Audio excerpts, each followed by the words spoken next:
Hi everyone, we're Mimicker, here to introduce all kinds of knowledge, even the stuff we didn't know about.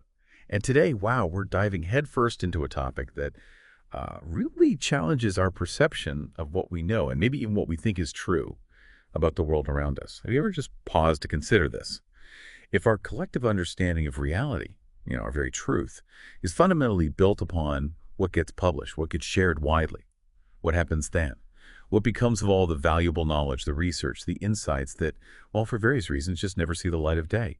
What about all those countless hours, the intriguing findings, the crucial stuff that just vanishes into the shadows, never really informing us? It kind of forces us to confront this pretty profound question about, well, the trustworthiness of what we accept as truth. The sources for today's deep dive, they kick off with this really insightful analogy. It grabbed me immediately. They ask this question. When we praise a prophet as being uncannily accurate, do we ever truly consider how many of their prophecies actually failed and were simply forgotten? It's such a vivid way to put it, isn't it? It perfectly captures the mystery we're trying to unravel today, the unseen, the unheard, and how its absence quietly, but profoundly, distorts what we think we see. So welcome to the Deep Dive.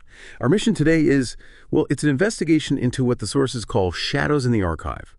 We're focusing specifically on this pervasive, often overlooked phenomenon known as the file drawer effect, or sometimes you hear publication bias. You, our listener, have provided us with this just truly compelling set of sources, including excerpts from a work called Publication Bias, Shadows in the Archive. And this material, it really promises to shed some much-needed light on these hidden corners of academia, revealing how the whole process of creating knowledge can, maybe inadvertently, become a filter. So our journey today is to unpack exactly how this selective creation, this filtering, this dissemination of knowledge can subtly but really powerfully distort our understanding of the world. Think of it like this. Getting published info, it's often seen as a shortcut to being informed, right? Yep. And it is, sort of. But what we're going to explore is how, maybe paradoxically, it can also be a shortcut to being misinformed, if we're not really aware of the biases in what actually makes it into the public record. Yeah, and what's truly fascinating here, picking up on that, is this isn't just some, dry academic thing. It's not theoretical stuck in universities. The sources make it incredibly clear that for fields like sociology, but really for any field trying to understand and improve the human condition, this goes way beyond just academic integrity. This bias has direct, tangible, profound implications. We're talking social equity, public welfare, even your individual well-being. It really challenges us to think critically about how something that seems so minor, like what gets published or what doesn't, can fundamentally shape what society believes is true. And that then influences everything. Big public policy decisions, down to our most intimate understandings of human behavior, mental health, even how we see ourselves collectively. It's systemic, deeply embedded in how we produce and validate knowledge. It's like a fundamental flaw, almost, in the machinery of seeking truth. Okay, wow. Let's unpack this then, because really the scope of this, we absolutely need to start with the basics. What exactly is this file drawer effect the sources are talking about? Right. So at its core, the file drawer effect, it's not, like you said, a literal dusty file drawer. Not really. It's a metaphor, a pretty powerful one, unfortunately, for research findings that are effectively locked away, hidden from public view, unseen by, the wider scientific community and everyone else. And this happens mostly because these findings, they failed to reach what's called statistical significance, which basically means the results weren't strong enough to confidently say they weren't just due to random chance. Or maybe the findings ran counter to what everyone expected, the mainstream ideas. And because they don't meet these often kind of unspoken criteria for getting published, they never see the light of day. They stay, metaphorically speaking, in the researcher's file drawer. The sources really hammer this home. It creates a fundamental and, frankly, dangerous informational asymmetry. Just think about it. If a whole chunk of research specifically, the results that don't look significant or expected, just vanishes from the public record, then what we end up calling knowledge is, as the source puts it so well, just the tip of an iceberg, an already filtered tip. It's not just incomplete, it's skewed, it's biased from the start. And the stats the sources mention are pretty stark. They really underscore this imbalance. Studies reporting positive or significant results are far more likely, sometimes 3 times as likely, maybe even more, to get published compared to studies with non-significant or negative findings. So it's not just that you're missing some data points. You're systematically missing a specific kind of data, the kind that doesn't fit the preferred narrative. And that fundamentally distorts the whole picture. Imagine, only hearing about successful startups, never the failures. You'd get a totally unrealistic view of business risk, right? Wow, 3 times as likely. That statistic alone. It just paints such a picture of imbalance. It really makes you wonder, though, why wasn't something this big, this profound, recognized sooner? So where did this idea, this whole concept of the file drawer effect, even originate? Who first pointed this out? Yeah, it's a good question. The concept itself, the term file drawer effect, it was first formally articulated, really brought into the mainstream academic discussion by the American psychologist Robert Rosenthal, a pretty renowned figure. He introduced this idea back in 1979 in a really influential paper. And it is striking, isn't it? When you think about how long science has been around, this fundamental bias, which must have been operating implicitly for ages, wasn't really formally named and systematically discussed until, well, relatively recently in the grand scheme of things. And that timing, 1879, it's probably not arbitrary. It lines up with a period when academia, especially in the social sciences, but also spreading elsewhere, was going through a pretty big shift. You had this growing formalization of research methods, much wider use of rigorous statistical analysis, and the whole peer review and publication system was getting more standardized.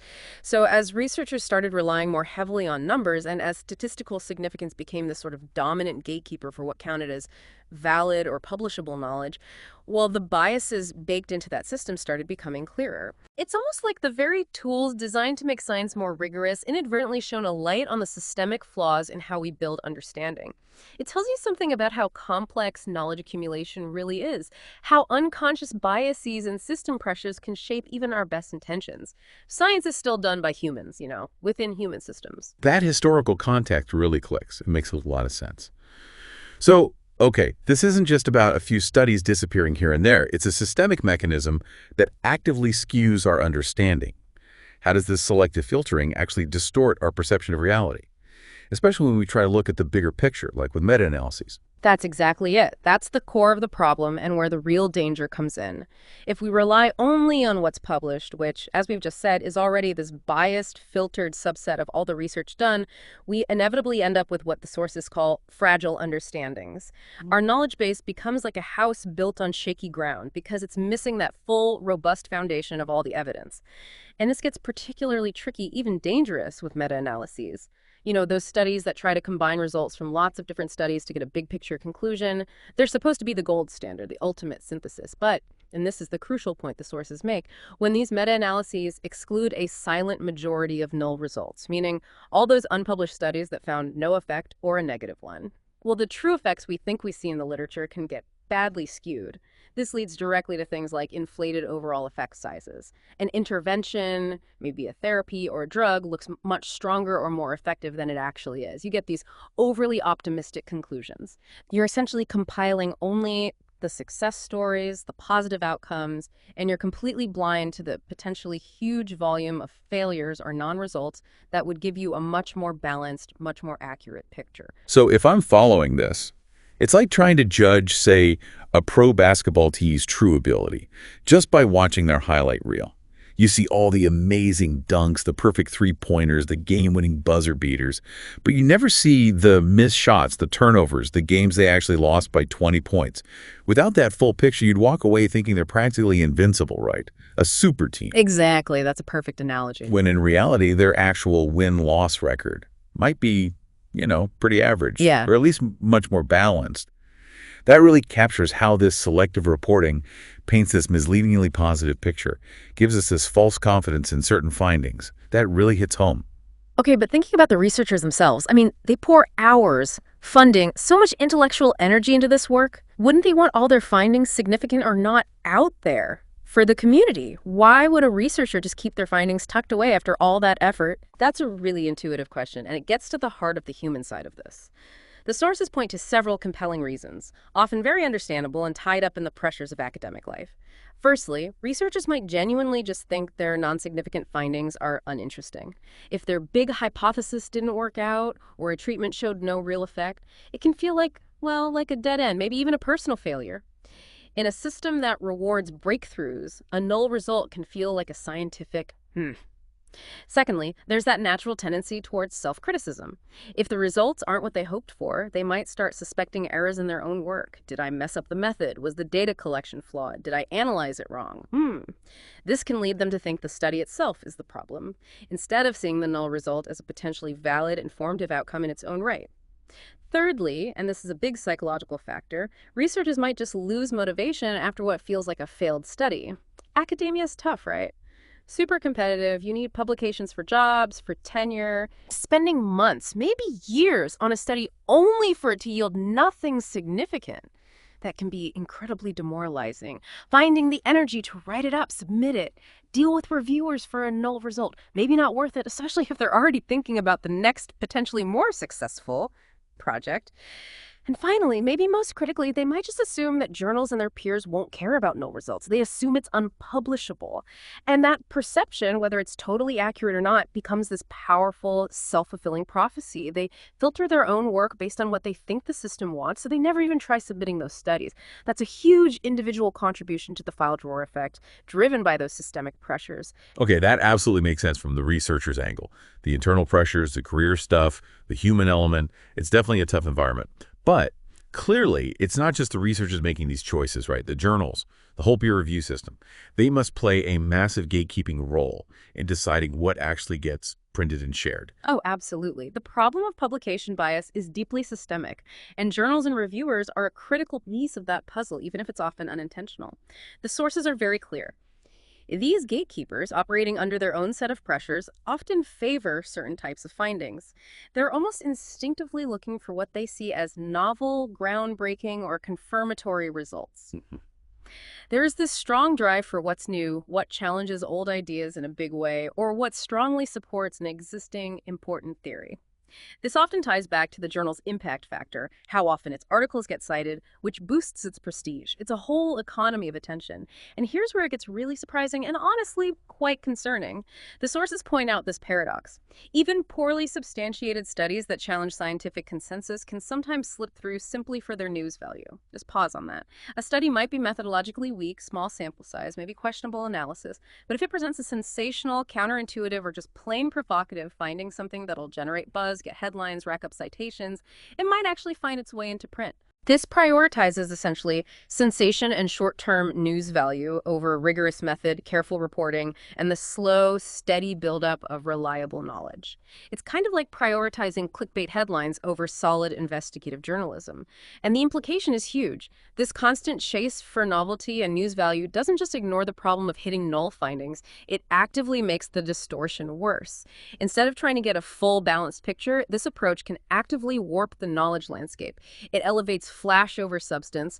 It reinforces this damaging idea that only exciting, significant findings matter, leaving tons of potentially valuable null or negative results to just gather dust in that metaphorical file drawer. It creates a really unhealthy incentive structure. Okay, this is where it gets really interesting for me.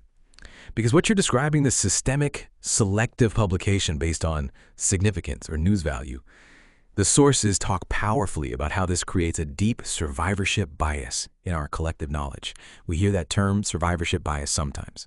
Can you break down how that works specifically here in research? Yeah, that concept of survivorship bias is absolutely crucial for understanding the full kind of insidious impact of the file drawer effect. Basically, when only the positive, the significant, the exciting results get published. What happens is that our cherished knowledge structures may become products of survivorship bias, disconnected from real-world complexity. So what does that mean practically? It means we're fundamentally only seeing the survivors.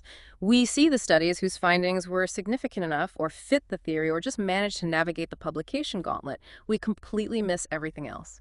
The studies that found no effect, a negative effect, the ones that just didn't confirm the hypothesis.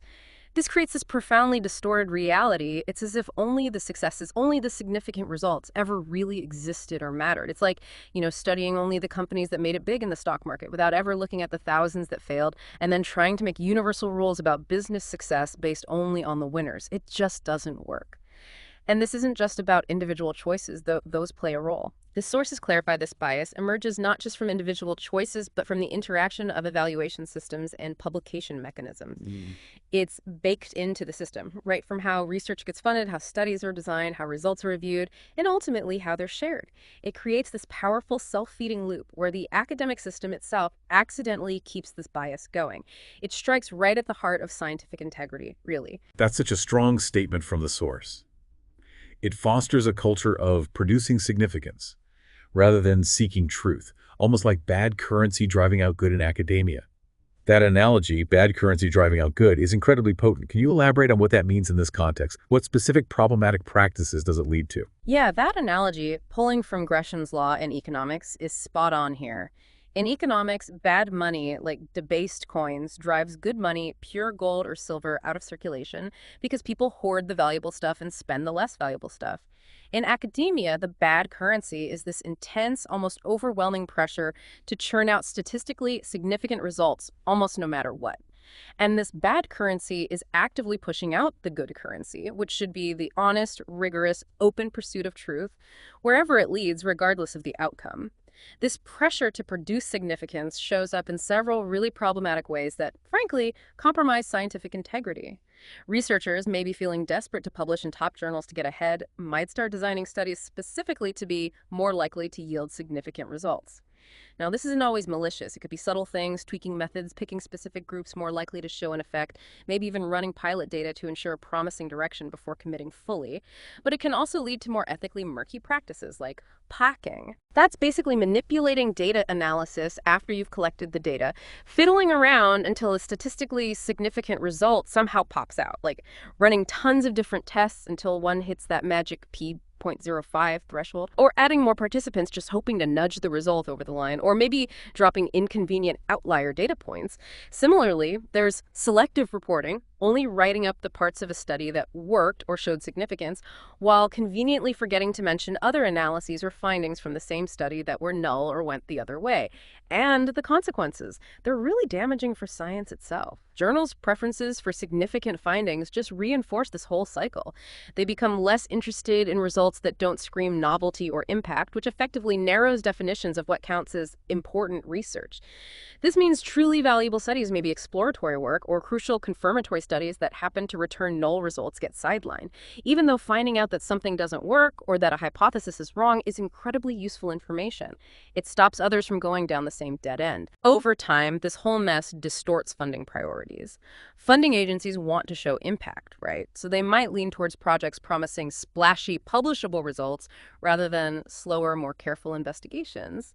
This directly buries truly informative, negative findings, results that could save countless hours and dollars. And maybe the worst part, it fundamentally slows scientific progress. If we keep repeating studies that failed, but we don't know they failed because it wasn't published, or if we chase ideas based on flimsy, inflated positive results, we're just spinning our wheels, wasting time, resources, brain power. It's a huge drag on the whole scientific enterprise. That paints a really stark picture of a system that can, maybe unintentionally, undermine its own goals. Okay, let's try pulling this into a more concrete space. What does all this mean for specific fields, like psychology, where so much is about understanding human behavior, mental health, or even things like testing medications?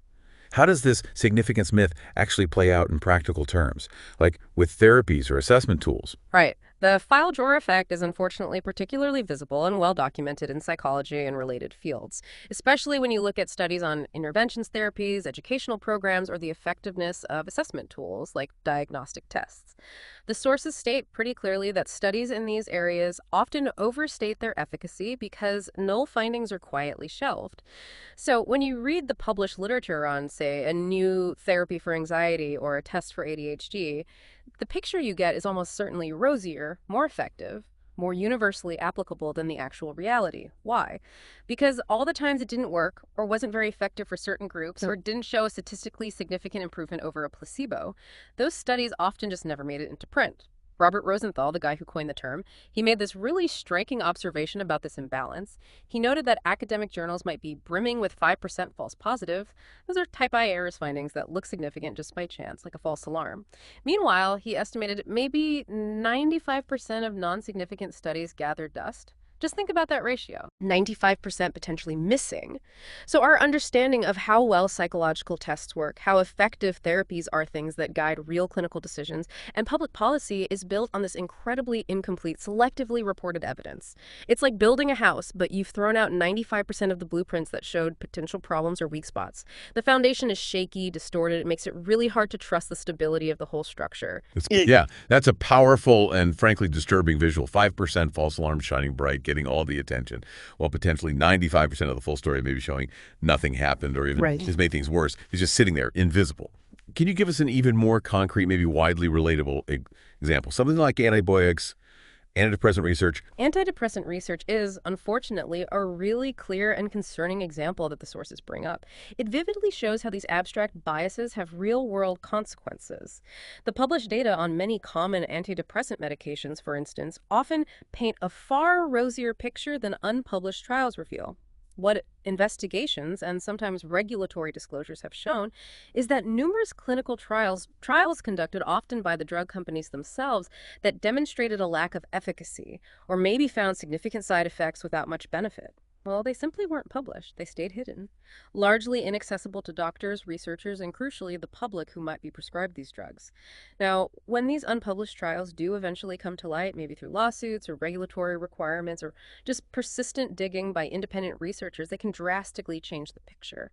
The initial impression, based only on those published positive results, might be, wow, this drug is highly effective for lots of people, minimal side effects. But once you factor in all the data, including the hidden trials, a much more nuanced and often less optimistic view emerges. It might show the drug is only slightly better than a sugar pill for many people. Or maybe its benefits are really only seen in a very specific, severely depressed group. Or perhaps the side effects are actually far more common or severe than the published literature suggests. And the implications here are dire. They directly impact patient health, public trust. The sources highlight that industry-sponsored studies further skew toward positive results. Which, maybe makes business sense, but it's a huge conflict of interest scientifically. This bias directly contributes to overprescription. Doctors prescribe based on inflated effectiveness data, and it leads to a severe underestimation of side effects.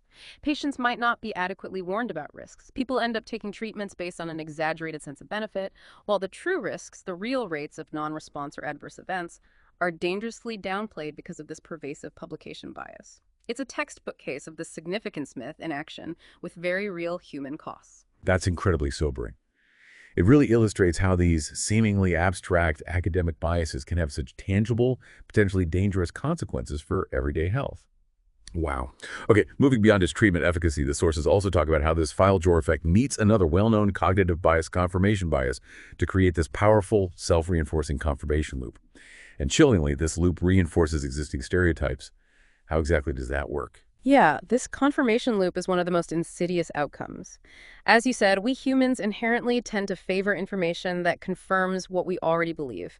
That's confirmation bias. We seek out, interpret, and remember stuff that supports our existing views. It's just how our brains often work. Now, combine that fundamental human tendency with the systemic bias of the file drawer effect, and you get this really potent, really dangerous feedback loop. Here's how it kind of plays out. Researchers, being human, often hold unconscious stereotypes or assumptions about different groups or phenomena, usually not intentionally malicious, but these beliefs are there, ingrained. These implicit biases can then subtly shape how they approach their work. It might influence how they design studies, maybe the questions they ask or the participants they choose, subtly biasing the results from the start. It affects how they interpret data, perhaps giving more weight to ambiguous findings that fit their expectations, while scrutinizing unexpected results more harshly. And crucially, it impacts their decision on publication or the decisions made by journals reviewing their work. The really alarming point here is that studies which contradict or fail to support stereotypes are more likely to be shelved. They're seen as less interesting, maybe less significant, perhaps even methodologically flawed, even if they're perfectly rigorous. This selective filtering leaves the published record dominated by studies that appear to confirm existing biases and stereotypes. So those biases don't just hang around, they get further entrenched. They look like they're supported by scientific evidence. This happens not just in academia, but it bleeds out into broader societal understanding and public talk. The published truth becomes this kind of self-fulfilling prophecy of prejudice, perpetuated by the very system that's supposed to be objective and find truth. That's incredibly unsettling. The idea that the system can actually strengthen biases instead of correcting them. The sources give some really striking examples here of how this loop helps cement stereotypes. Can you walk us through how this plays out with gender and ethnic stereotypes specifically? Certainly. Let's take gender stereotype research first. It's a prime example with huge impact. Imagine a study testing a hypothesis that, say, women underperform compared to men in certain areas, maybe abstract reasoning or spatial skills, classic stereotypes, right? If that study finds significant findings supporting the claim, results that statistically show women performing worse, those findings are often seen as interesting, maybe novel, even if they just echo old biases, and therefore more publishable. They fit a pre-existing, albeit harmful, narrative. But conversely, if that same study or another equally rigorous one finds no difference or even female advantage, those results are often deemed uninteresting and quietly tucked away. They don't create the same buzz, they don't deliver the significance journals often look for, and they don't confirm the implicit biases that might be floating around. Over time, the cumulative effect of publishing the different studies and shelving the no different studies means that both the academic and public understanding of gendered ability becomes skewed. You end up with a body of literature that disproportionately suggests differences where maybe none exist, or they're minimal, or maybe the direction is even wrong. And this has real negative effects. It influences education policies, career advice, workplace opportunities, hindering progress towards real equity. It's not surprising that, as the sources mention, meta-analyses that include unpublished data have indeed revealed hidden biases in such research. They confirm the published record is misleading. The pattern is disturbingly similar when you look at ethnic studies. Negative stereotypes about certain groups. The sources give examples like biased links between Black people and crime, or stereotypes about gay people and wild parties. These unfortunately find an easier path to publication if studies seem to confirm them. These findings, even if based on shaky methods or selective interpretations, gain traction. They reinforce harmful societal narratives, further marginalizing already vulnerable communities. And there's a really insidious detail here, a subtle but powerful bias the sources highlight, the language used. When reporting on, say, criminal behavior in majority groups, published research often just omits identity labels. You rarely read white criminal, the person is just a criminal. But when describing the exact same behavior in someone from a minority group, their identity label, Black criminal, Latino gang member, is often explicitly mentioned. This linguistic framing, embedded right there in academic work, further reinforces distorted perceptions. It creates the subtle but strong link in people's minds between the identity and the negative behavior. It's not just what gets published, but how it's framed that perpetuates these deep biases. That's a truly chilling example. How subtle language choices, amplified by publication bias, can reinforce prejudice. It shows the language of research itself can become, maybe unintentionally, a tool for bias. And the forces point out something even more surprising, almost tragically ironic. Even research into stereotype threat, which is specifically about understanding how negative stereotypes hurt performance. Even that field suffers from this bias. Research designed to understand bias is falling victim to the very thing it studies. That's wild. It really is a profound and deeply unsettling irony. Stereotype threat, as you know, is that phenomenon where if you're aware of a negative stereotype about your group, like women aren't good at math, that awareness itself can cause anxiety or distraction that actually hurts your performance on related tasks. It's a super important field trying to get at a real psychological mechanism of bias. But even here, the sources reveal that null findings are often shelved. Studies that don't find a significant stereotype threat effect, or where the effect is small or inconsistent across situations, they tend to go unpublished, just like in other areas. And the consequence, it's startling. This selective publication inflates meta-analytic estimates by as much as half. That means the overall effect size of stereotype threat reported in the published literature is likely significantly higher, potentially twice as high as it would be if you included all the studies, including the null ones. So our understanding of just how pervasive and powerful stereotype threat is might itself be exaggerated because of this bias. It just goes to show how deep and insidious this publication bias issue runs. It's not limited to obviously controversial topics. It can affect any area where researchers' expectations, combined with journals' hunger for dramatic or significant results, end up favoring one type of finding over the full, complex, and ultimately more accurate truth. It really shows that even well-intentioned research trying to fight bias can get distorted if the publication system itself is biased. Okay, so if we connect all these dots then, the drug efficacy issues, the way stereotypes get cemented, and try to look at the really big picture. What are the overarching societal consequences of this skewed knowledge, this pervasive fog of knowledge we're describing? What does it do on a macro level? The sources really emphasize that this distortion, it extends far beyond academia itself. This isn't just some internal problem for scientists to worry about. Its ripples spread out and directly, profoundly shape public beliefs about groups, about social problems, and about the effectiveness of various policies. Just imagine the public conversation around critical issues: healthcare, education, crime, social justice. If the evidence informing those debates, the stuff people read and politicians cite, is fundamentally skewed, then the public's understanding, their opinions, the decisions they support, they're all going to be skewed too, often without anyone even realizing it. And this leads to really concrete, often negative outcomes, like unjust resource allocation. Think about funding for social programs, public health campaigns, school reforms. If decisions are based on incomplete or overly rosy data because studies showing limited effect were hidden, we might pour money into things that don't really work, while starving programs that could actually make a difference. It results in misguided policies. Policies that might be ineffective, maybe even counterproductive, because they're based on a flawed understanding of the problem or an inflated sense of how well a proposed solution works. We could be implementing policies based on those highlight reels of success, not the full, messy reality.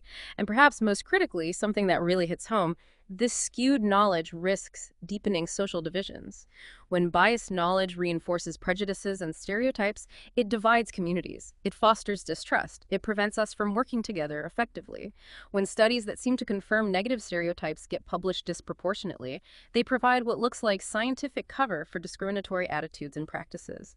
It makes prejudice seem rational, even evidence-based. The sources specifically point out how skewed perceptions of group abilities can underpin subtle discrimination in education and employment.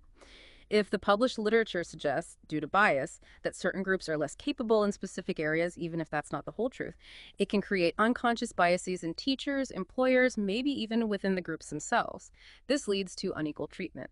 In schools, in hiring, in promotions, it limits opportunities, it directly hinders social equity and keeps systemic disadvantages locked in place, all stemming from this seemingly abstract academic issue of what gets published. A fair society really relies on accurate information, and the file drawer effect fundamentally erodes that foundation. That paints a very clear and, yeah, somewhat alarming picture of the cascade. It definitely sounds like a systemic issue needing systemic solutions. So the big question then, how do we dust off this metaphorical file drawer? What are the paths to clarity? How can we, as the sources suggest, dismantle this bias and move towards a more complete, more trustworthy body of knowledge? Right. The sources do lay out several crucial paths forward. They're all aimed at making the whole process of knowledge creation much more transparent, robust, and, well, honest. The first, and maybe the most foundational solution proposed, is to pre-register research hypotheses, methods, and analysis plans. What this means, basically, is before a researcher even starts collecting data, they publicly declare exactly what they plan to study, how they'll do it, their methodology, and precisely how they'll analyze the results. They usually post this on public platforms like the Open Science Framework. Anyone can see it. Now, this single step can massively minimize selective reporting and boost objectivity. Why? Because when you pre-register, you lock in your plan before you know the results. It makes it much harder, ethically speaking, to just ignore unfavorable findings later or to fiddle with the analysis until you get something significant. Your original intentions are right there on public record. It forces accountability to the question, not just the desired answer. It's a huge step towards ensuring all results, significant or not, are seen as part of the scientific output. Makes research more transparent right from the get-go. Okay, pre-registration makes sense. But this raises another key point. If a core part of the problem is how we view non-significant findings, seeing them as failures, can we actually change how we think about them? Is there a way to encourage people to share and even value these null or negative results? Absolutely, and that's a vital cultural shift that needs to happen within academia. The sources strongly advocate for changing the deep-seated stigma around non-significant findings. We really need to stop seeing a lack of statistical significance as failure. Often, a rigorously conducted study that finds a null result, meaning no significant effect, is just as informative, maybe even more so, than a positive one. Think about it. A null result can effectively disprove a popular but wrong idea. Or it can clearly show that a specific treatment or intervention just doesn't work under certain conditions. That information is incredibly valuable. It stops other researchers from wasting time and money chasing dead ends. It can save the public from using ineffective products or policies. So a very practical solution proposed is journals could feature dedicated sections for rigorously conducted studies regardless of outcome. Imagine seeing sections in top journals titled null findings or confirmatory studies. This would normalize their publication, give them a legitimate home.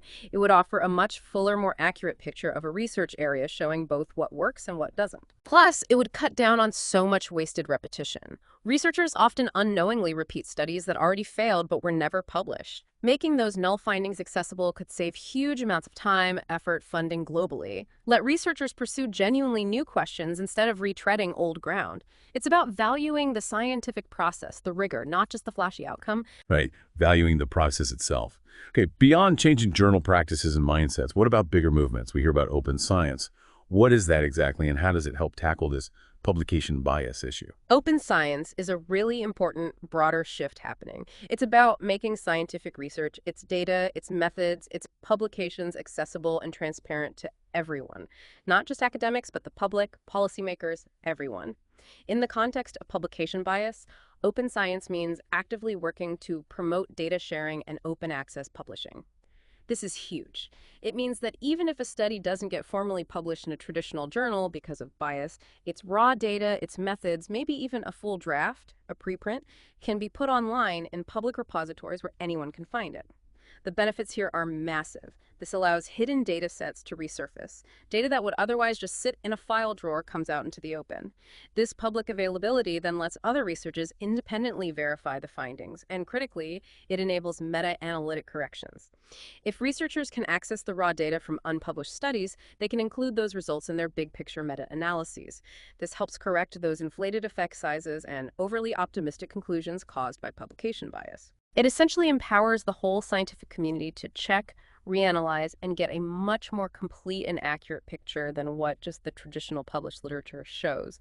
It shifts the power away from closed, selective publication towards a more collaborative, transparent, and ultimately more truthful way of building knowledge. It really embodies the true spirit of science. So we've got pre-registration, valuing null results, open science. Those are significant changes. But what's the deepest fix? What's the most fundamental shift needed to really solve this problem at its root? What's the root remedy the sources talk about? The sources argue pretty convincingly that the ultimate root remedy lies in shifting academic evaluation from result-oriented to process-oriented standards. This is probably the biggest and toughest change, because it means fundamentally rethinking how universities, funding agencies, tenure committees, how they all assess and reward researchers. Right now, there's this immense pressure, almost suffocating sometimes, for academics to publish constantly, especially in high-impact journals. And as we've seen, those journals tend to favor significant, novel, positive results. This creates this relentless cycle where the quantity of publications and their perceived impact, often tied to positive findings, overshadows other crucial aspects of good science. The shift needs to be towards valuing methodological rigor, conceptual depth, and design innovation over mere significance. Instead of the main question being, what breakthrough did you find, or how many papers did you publish in top journals, the guiding questions for assessment would change. They'd become things like, how well designed and executed was your study, regardless of the outcome? How thoroughly and thoughtfully did you explore the question, even if you didn't get a significant p-value? How innovative or conceptually deep was your approach? It means celebrating solid science, robust methods, even when they produce null findings. Because honestly, a well-done study showing something doesn't work is just as valuable, maybe more so, than one finding a small positive effect. It prevents wasted effort, corrects wrong ideas. The vision for the future here is really compelling. Such a shift could fundamentally break the cycle of bias. It removes those perverse incentives driving the file drawer effect and other questionable practices. It would nurture a healthier academic culture, one where researchers feel less pressure to cut corners or hype results and more freedom to just pursue truth, embracing all outcomes as valuable. Ultimately, this deep change could restore science's true mission: to pursue truth and provide society with a more reliable, complete, and trustworthy foundation of knowledge. It's about building a truly robust, unbiased understanding of the world for everyone, turning those shadows in the archive fully into the light. And what an incredibly vital mission that is. Wow. This deep dive has really pulled back the curtain, hasn't it, on how these hidden biases, especially the file drawer effect, in the academic world, can quietly but so powerfully shape our collective understanding of, well, pretty much everything. It really is like peering into those shadows in the archive and suddenly realizing that what we thought was the whole picture was actually just a carefully selected, heavily filtered snapshot. Understanding this effect isn't just for academics. It's a vital tool, a critical lens for you, our listener, to use every day when you encounter information. It helps you aim for being truly, comprehensively well-informed, not just accepting that tip of the iceberg. Exactly. So maybe the takeaway is this. Next time you come across a surprising new finding or a widely accepted truth, or even just a bold claim you see online or in the news, pause for a second. Consider not just what you're seeing, but actively ask yourself, what isn't there? What other studies, what contradictory data might be gathering dust in some metaphorical file drawer somewhere? And how might that silence, that missing information, be subtly shaping your perspective, your understanding? It's about empowering yourself to look beyond the headlines and question the completeness of the story you're being told. It's a really powerful thought to leave with, a fantastic tool for critical thinking in your daily life. Thanks for tuning in to this episode. If you enjoyed our content, don't forget to like, subscribe, and turn on the notification bell. We really appreciate you joining us on this deep dive.